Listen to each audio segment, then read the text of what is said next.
अस्सलाम वालेकुम students, welcome back to smart Taleem. कैसे हैं आप सब? उम्मीद करती हूँ सब खैरियत से होंगे, सेहत और ईमान के बेहतरीन हालतों में होंगे। अगर आपने अभी तक मेरे चैनल को सब्सक्राइब नहीं किया तो काइंडली इसको सब्सक्राइब करें, लाइक करें, कमेंट करें और शेयर करें। तो बेटे कल हमने जो है पढ़ा था tissue organ and organ system chapter 5 में होम्योस्टेसिस, जिसका हमने पार्ट 1 कल देखा था, जिसमें हमने होम्योस्टेसिस की डेफिनेशन देखी थी। उसमें जो है कि कौन से एक्सटर्नल इन्वायरमेंट्स हैं उसको डिस्कस किया था और उसकी इम्पोर्टेंस पे बात की थी, लेकिन हमने उसका जो है मैकेनिज़्म जो है स्टडी नहीं किया था। तो इंशाल्लाह आज हम वो मैकेनिज़्म देखेंगे और एग्जांपल्स भी देखेंगे।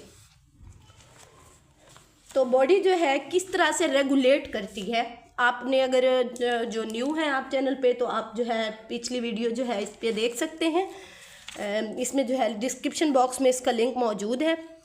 तो मैकेनिज़्म बेटे इस तरह से है बॉडी का कि नॉर्मल टेम्परेचर पे बात करते हैं। एग्जांपल में हम इसके टेम्परेचर को डिस्कस करते हैं कि अगर बॉडी का नॉर्मल टेम्परेचर जो है 37 डिग्री सेंटीग्रेड है, तो बॉडी जो है किस तरह से अगर ये टेम्परेचर बढ़ जाए या कम हो जाए तो कौन सा मैकेनिज़्म यूज़ करके वापस जो है होम्योस्टेसिस 37 डिग्री को 37 डिग्री पर ही ले आता है। वो कहते हैं कि अगर बॉडी का टेम्परेचर राइज हो जाए अबव 37 डिग्री से ड्यू टू सम किसी भी इशू की वजह से जो है टेम्परेचर बढ़ गया है बॉडी का, तो होम्योस्टेसिस क्या करेगा, क्या काम करेगा? जो रेगुलेशन सेंटर है बॉडी का या होम्योस्टेसिस है वो ब्रेन को सिग्नल देगा। अब ब्रेन ने आगे फर्दर जो है इंस्ट्रक्शन देनी है, उससे क्या होगा बेटा, जो स्वेट ग्लैंड है, सीबम या स्वेट ग्लैंड, वो स्क्रीट करेंगे स्वेट, और स्वेट से क्या होगा बेटा, वो इवेपोरेट होगा। स्वेट की इवेपोरेशन से हीट क्या होगी, लॉस होगी, हीट का लॉस होगा। जब पसीना निकलता है जिस्म से तो आपको जो है इवेपोरेशन यानी कूलिंग का एहसास होता है, क्योंकि हीट जो है लॉस होती है। जब बॉडी की हीट लॉस होगी, टेम्परेचर जो 37 से बढ़ा हुआ था, इस तरह हीट क्या हुई, लॉस हुई, and body temperature falls to normal 37 degree centigrade. तो इस सूरत में क्या होगा, बॉडी का जो टेम्परेचर है वो वापस 37 डिग्री सेंटीग्रेड पे फॉल आउट कर जाएगा।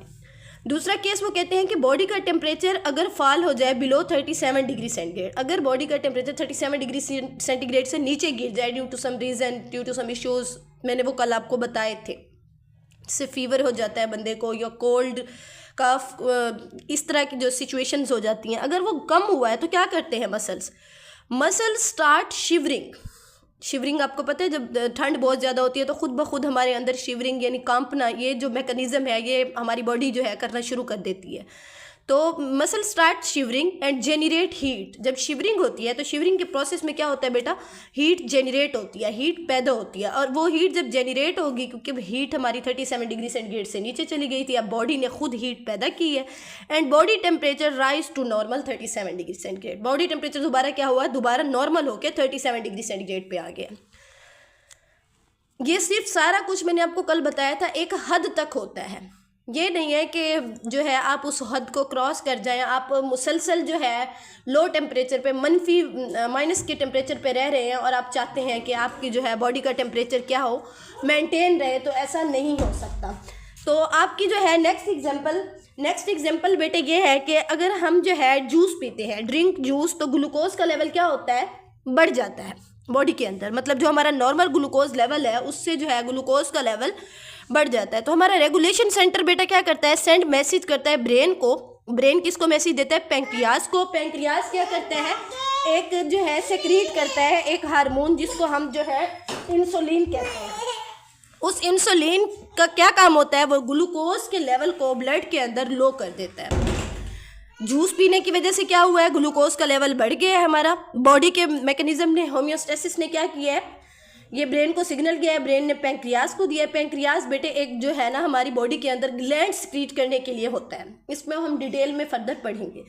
तो ये पैंक्रियाज क्या करता है, हार्मोन सिक्रीट्स करता है, तो ये इंसुलिन का हार्मोन सिक्रीट करता है। इंसुलिन के हार्मोन का क्या काम होता है, ग्लूकोज लेवल को ब्लड के अंदर कम कर देता है। लेकिन देखें अगर यही चीज़ एक्सीड कर जाए, मतलब आप मुसलसल जो है मीठा खा रहे हैं, बहुत ज़्यादा खा रहे हैं, तो आप शुगर के पेशेंट बन जाते हैं। तो शुगर के पेशेंट को आपको पता है इंसुलिन जो है, उनको इंसुलिन का इंजेक्शन क्यों दिया जाता है, क्योंकि इंसुलिन जो है ब्लड के अंदर ग्लूकोज के लेवल को डाउन करता है।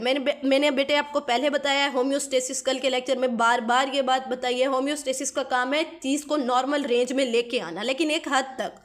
अगर आप मुसलसल शुगर के पेशेंट है उसके बावजूद भी आप जो है शुगर इंतहाई मतलब उसका इंटेक आप बहुत ज़्यादा कर रहे हैं, तो फिर जो है होम्योस्टेसिस भी आपका थक जाएगा और वो भी काम करना छोड़ जाएगा, फिर आपको मेडिकेशन पे रहना पड़ेगा। सिमिलरली यही हाल होता है कि ब्लड प्रेशर के मरीज़ बन जाते हैं लोग, शुगर या इस तरह की जो है उनके अंदर मसाइल आ जाते हैं, और टेम्परेचर का अगर बहुत ज़्यादा बढ़ जाए तो तब क्या हो जाता है, फीवर हो जाता है।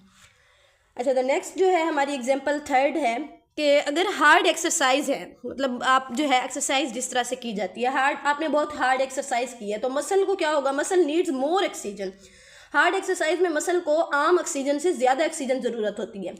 तो ऐसे में जो है आपका होम्योस्टेसिस क्या काम करते हैं, रेट ऑफ ब्रीदिंग इंक्रीज कर देता है, हार्ट बीट को भी इंक्रीज कर देता है। जब ये बढ़ते हैं तो इससे क्या होता है, बहुत ज़्यादा अमाउंट में ऑक्सीजन जो है मसल को मिलती है। ब्रीदिंग का आपको पता है बेटा, ऑक्सीजन का हमारी बॉडी के अंदर आना और कार्बन डाइऑक्साइड का बाहर निकलना, इस चीज़ को हम ब्रीदिंग का नाम देते हैं।